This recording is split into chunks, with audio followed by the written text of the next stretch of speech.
So I just need you to introduce yourself and then tell me what you do and where you work and then how long you've been in Extension for. So my name is Dettenmaier. I'm the Forestry Extension Educator at Utah State University.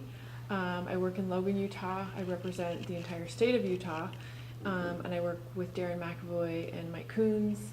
I do have part-time rural forestry issues and part-time urban forestry issues. Great.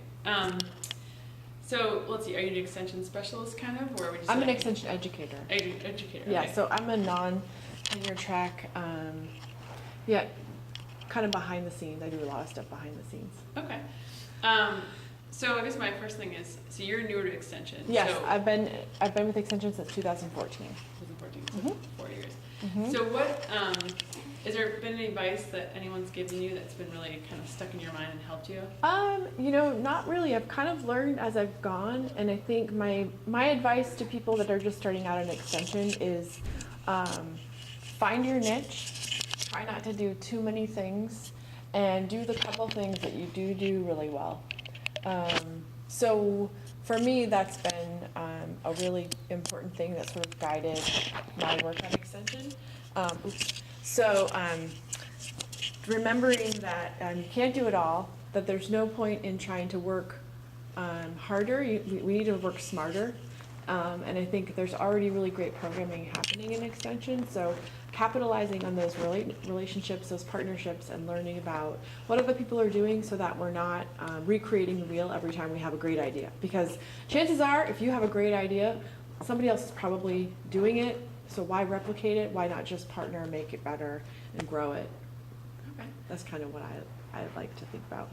So I'm also going to ask you about, I also have young kids, so what about like the work-life balance, especially being a younger parent?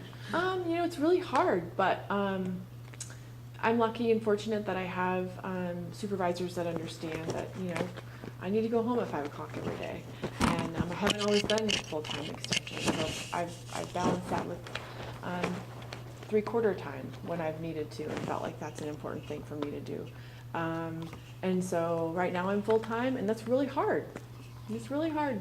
And it's challenging at times. And so I take a fair amount of annual leave, and I don't feel guilty about it because I think that's important. We're parents, and that's my most important job for me right now. What about some of the travel? How have you capitalized on that? Or how have you managed that with young kids? So this is my second ANREP conference, and I've actually gone to 2, both with kids. So I have a 3-year-old and I have a 5-month-old or 6-month-old right now, and it's been really hard, And I think we could do a better job. Like I do. I think we could do a better job as a conference. I'm not sure this is a very family-friendly environment, but there's great things about having a conference here, and there's not so great things. And I've organized conferences before, and I know how hard it is to please everybody, and it's just not possible. This isn't like a family 4-H conference, so why would they want to make it super uber family friendly? Mm-hmm. But the people have been really helpful. So. And have you traveled with your kids before to other meetings and conferences? Yeah, we went to the ANREP one in Burlington with my now 3-year-old, and he didn't come to any of the conferences because I brought my husband. But yeah, it's I would never have come to Biloxi, Mississippi unless ANREP was here. So it's a new experience for both of us. Great. Yeah. And how have people's response been to having your son with you? Positive.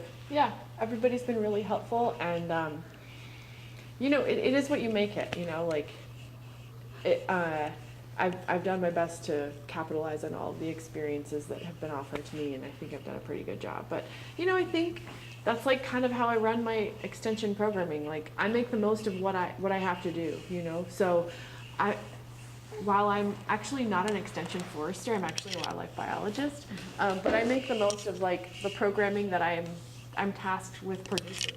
So while I didn't know a lot about urban forestry coming into this position, I sure know a lot about it now, and I've made the most of it. So, capitalize on those experiences that are offered to you, and remember that I think if you don't necessarily have, if you're not surrounded by a lot of mentors, go out and find them. You know, there are people here at ANREP that I think could be great mentors to me, and I'll stay in touch with them.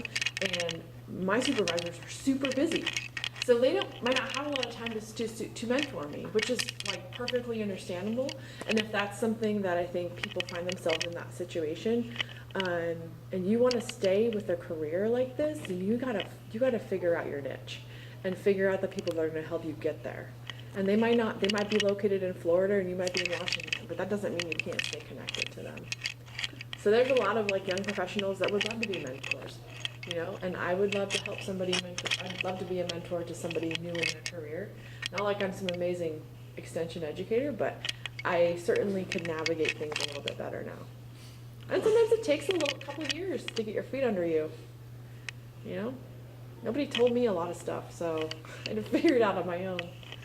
Is there anything else you want to add? No, I think that sums it up. Cool, great.